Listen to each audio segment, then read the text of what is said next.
पारू हॉस्पिटलमध्ये आणि मला कोणी काहीच नाही सांगितलं. काय आहे, मला असं वाटतंय प्रियाला याबाबत काहीतरी माहिती आहे, त्याशिवाय का गणी इथे आहे?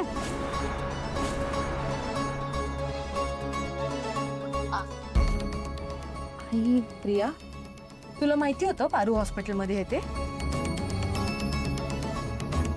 प्रिया, इतकी महत्वाची गोष्ट माझ्यापासून का लपवून ठेवली?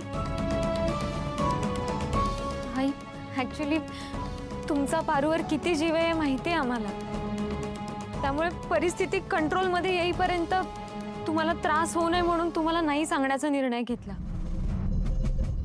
पण पारूला झालंय काय?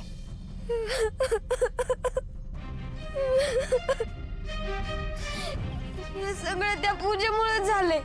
ए मंद, अक्कल आहे का काय बोलतोयस ते? हे सगळं त्या पूजेमुळे होते.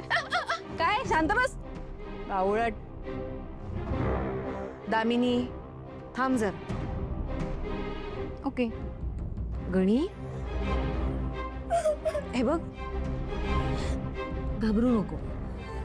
तू सांग मला, त्या पूजेमुळे काय झालंय? या किर्लोस्कर घरावर संकट येणार होतं. ते तायडेच्या हातनं मूर्तीचं जे काही झालं होतं ना, त्यामुळं गुरुजींनी सांगितलं होतं कोणीतरी हे संकट आपल्यावर घ्यायला लागल. कोणीतरी म्हणजे तायडेनच.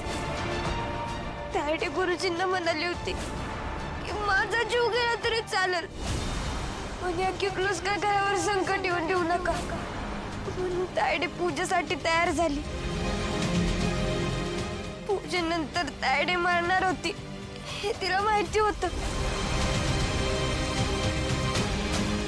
तरी ती या घरासाठी जीव द्यायला तयार झाली.